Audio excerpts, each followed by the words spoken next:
Hello guys, केडीटी biology में फिर से आपका स्वागत है। आज एक नया टॉपिक लेकर आप लोगों के लेकर आया हूँ कि बायोलॉजी का प्रिपरेशन कैसे करें, हाउ टू प्रिपेयर बायोलॉजी। लेकिन स्टूडेंट्स, ये वीडियो देखने से पहले इससे पहले एक वीडियो और मैंने आपको शेयर किया था, उसका लिंक डिस्क्रिप्शन बॉक्स में दिया हुआ है। पहले आप ये समझें मेडिकल एंट्रेंस क्या होता है, कैसे तैयारी किया जाता है, कौन कौन से सब्जेक्ट पूछे जाते हैं। इसके बाद ये वीडियो आप देखिएगा तो आपको ज़्यादा फायदा करेगा। तो आज फिर से बच्चों हम देखते हैं कि बायोलॉजी को कैसे तैयार करना है, बायोलॉजी को पढ़ना कैसे है, क्या क्या क्वेश्चंस आते हैं और कैसे पूरा ग्रिप बनाए बायोलॉजी सब्जेक्ट पे। तो टॉपिक है how to prepare biology, biology को कैसे प्रिपेयर करें। सबसे पहला टॉपिक है बुक नेम। बहुत सारे मार्केट में बुक पढ़े हैं, बहुत सारे लोग अलग अलग तरह के बुक बताते हैं, बहुत बच्चे वेरिएट रहते हैं कि क्या बनाएं क्या नहीं बनाएं, पूरा कंफ्यूज रहते हैं। कंफ्यूज होने की ज़रूरत नहीं है बच्चों, फ्री एंड फ्री आप देख सकते हैं कि पिछले 2-4-5 साल से एकदम साधारण सा क्वेश्चन और ट्रिकी क्वेश्चन और बहुत ही कंसेप्चुअल क्वेश्चन आ रहा है और वो बुक से ही है और बुक का नाम है NCERT। तो आपको दूसरा बुक पढ़ने की ज़रूरत नहीं है, केवल और केवल NCERT पढ़ने की ज़रूरत है। लेकिन NCERT आप डायरेक्टली पढ़ के समझना आपके लिए थोड़ा सा मुश्किल हो सकता है, इसीलिए आपको बायोलॉजी का कोई भी कंसेप्ट क्लियर करना है तो एक बार केडीटी बायोलॉजी चैनल को ज़रूर आप विजिट करें और देखें। वहाँ पे बहुत सारे छोटे छोटे कंसेप्ट पे वीडियो मिलेंगे आपको और आपका कंसेप्ट जो है चुटकियों में तैयार होता चला जाएगा। तो NCERT पढ़ें बुक सबसे पहले।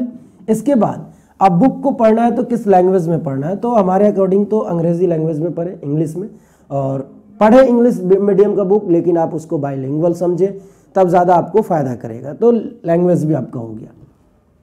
सबसे इम्पोर्टेंट जो है how to read book, book को कैसे पढ़ें। बच्चे बुक को सामने रखते हैं, जो रीडिंग होता है वो डायरेक्ट रीडिंग देते चले जाते हैं, हल्का फुल्का उसको समझते चले जाते हैं और हाँ में हाँ मिलाते चले जाते हैं और वो समझते हैं कि मेरी तैयारी हो गई। ऐसे तैयारी नहीं की जाती है। जो भी आप लाइन पढ़ें, जो भी वर्ड पढ़ें, उस वर्ड को दिमाग में फिट करें, उससे क्या क्वेश्चन अराइज हो सकता है। आप पढ़ने के साथ पहले अपने मन में क्वेश्चन अराइज करो कि क्या ये लाइन पढ़ने से क्या क्वेश्चन बन सकता है।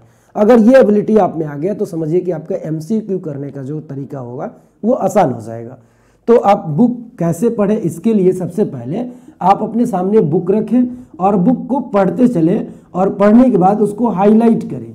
जो आपको लगता है कि ये वर्ड, ये लाइन इम्पोर्टेंट है, ये एग्जाम्पल इम्पोर्टेंट है, तो आप उसको अंडरलाइन भी कीजिए या हाईलाइट कीजिए। जो करने का मन है आप कर दीजिए, ताकि आपको पढ़ते समय केवल हाईलाइट वाला लाइन पढ़ते चलिएगा और आपका जो रिवीजन होगा वो फास्ट होगा।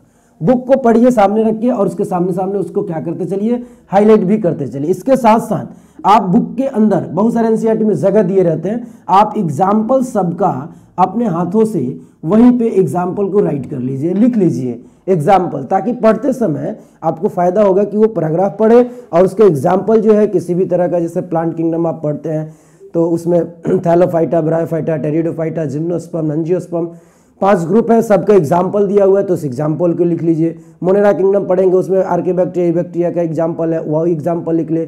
फंजाई पढ़ते हैं, वो एग्जाम्पल लिख ले।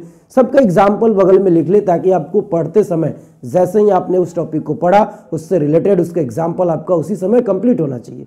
मॉर्फोलॉजी में भी आप इसी तरह से करेंगे, जो भी कैरेक्टर्स है, छोटे छोटे एग्जाम्पल्स जो है, टैप रूट किस में मिलता है, फाइब्रस रूट किस में मिलता है, ये सब लिखते चले। इससे क्या होगा कि आपको तुरंत याद होगा और उसके साथ साथ आप हाईलाइट भी करते चले। ठीक है। इसके बाद बुक को रीड करने का तरीका तो मैंने आपको बता दिया कि बुक को सामने रखिए, हाईलाइट कीजिए, एग्जाम्पल लिखिए। इसके बाद आप एक सेल्फ नोट बनाइए। सेल्फ नोट्स बनाने का मतलब है कि आप जब भी बुक रीड करो तो एक बगल में एक ऐसा कॉपी और एक कलम रखो, जिसमें आप बुक रीड करते समय जो भी इंपॉर्टेंट टॉपिक या इंपॉर्टेंट पॉइंट लग रहा है वो वहाँ पे लिखिए। उसके साथ साथ उसका एग्जाम्पल लिखिए, कुछ यूनिक फीचर है वो फीचर लिखिए।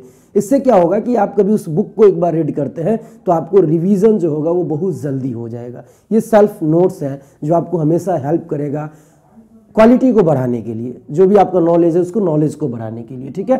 तो ये जरूर ध्यान रखिए बुक को कैसे पढ़ना है। बुक को सामने रखना है, बुक को पढ़ते समय इंपॉर्टेंट पॉइंट को हाईलाइट करना है, एग्जाम्पल भी लिखना है और सेल्फ नोट्स भी बनाना है। सेल्फ नोट्स बनाने का तरीका भी मैंने बताया, जो जो आप हाईलाइट कर रहे हो पॉइंट, उस पॉइंट को आप अपने नोट में लिखो, जो एग्जाम्पल है उस पॉइंट को लिखो, ठीक है। और ज़्यादातर जो नोट्स बनाना है वो थोड़ा सा ग्राफिकली बनाना है। ग्राफिकली बनाने से क्या होता है, पढ़ना ईजी हो जाता है, ठीक है। और कलर वेरिएट करना है, वो भी आपके लिए अट्रैक्टिव पॉइंट्स हो जाता है। नेक्स्ट पॉइंट है how to solve MCQ।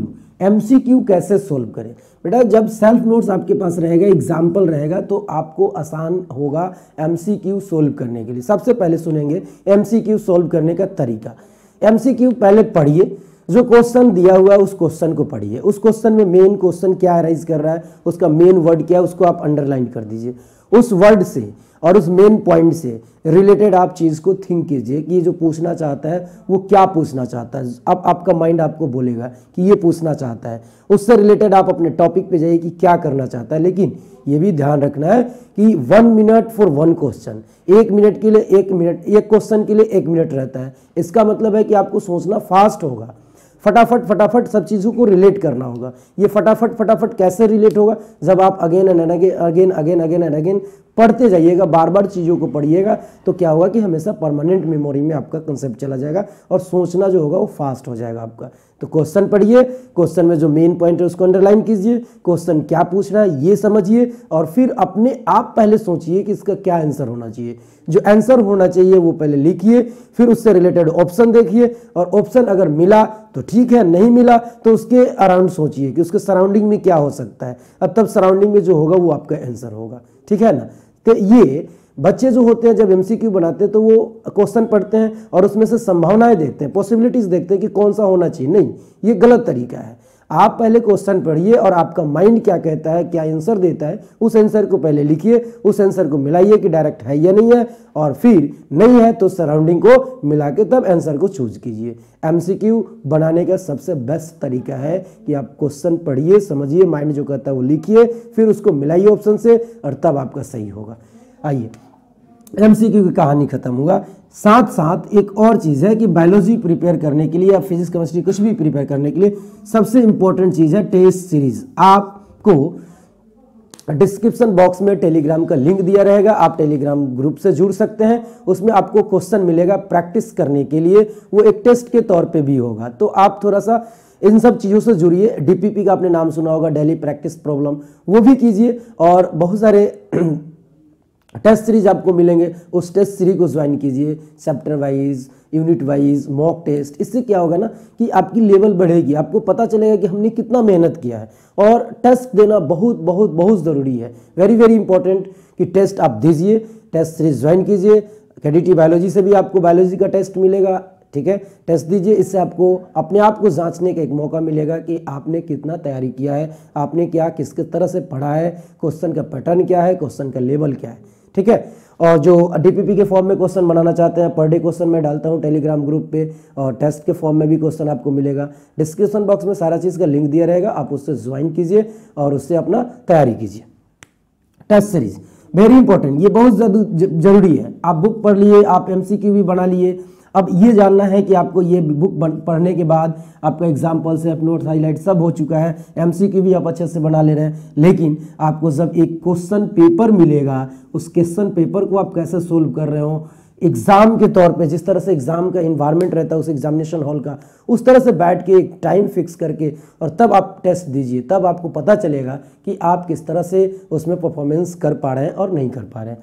Last है सेलेक्ट इंपॉर्टेंट टॉपिक्स। अब बच्चों सबसे इंपॉर्टेंट, जो बच्चे पढ़ रहे हैं अभी अपियरिंग में 11th 12th कर रहे हैं, उन बच्चों के लिए तो अलग है, लेकिन जो बच्चे 12th पास कर चुके हैं, जो बच्चे 1-2 बार एग्जाम दे चुके हैं, उनके लिए सबसे सबसे सबसे इंपॉर्टेंट पॉइंट है कि उन बच्चों को पहले टॉपिक सिलेक्ट करना चाहिए।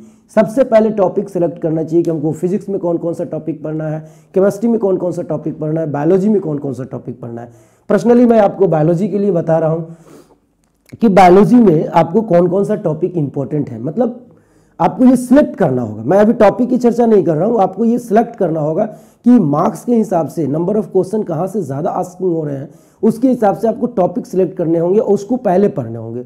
जब भी कोई टॉपिक पढ़िए तो उस टॉपिक को रिलेट कीजिए अनदर टॉपिक से, ये पढ़ने का तरीका है।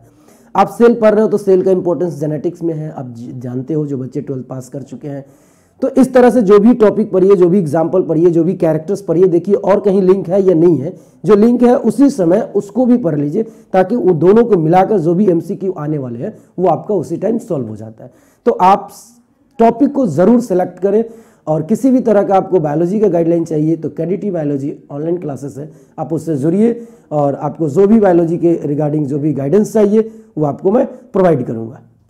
बच्चों, आपको जब भी बायोलॉजी के लिए जो भी चीज़ें कंसेप्ट चाहिए, आप हमारे KDT बायोलॉजी चैनल को सब्सक्राइब कीजिए। वहाँ से छोटे छोटे आपको ट्रिक्स मिलेंगे, छोटे छोटे कंसेप्ट्स के ऊपर, और सभी चीज़ के बायोलॉजी के बारे में जो भी प्रिपरेशन का जो भी मेथड होगा, स्ट्रेटजी होगा, सब चीज़ शेयर किए जाएंगे। आपको बताए जाएंगे कि कैसे कैसे क्या क्या टॉपिक सेलेक्ट करना है। आपको हर चीज़ इस चैनल पर उपलब्ध मिलेगा। Thanks to all, subscribe my channel KDT biology.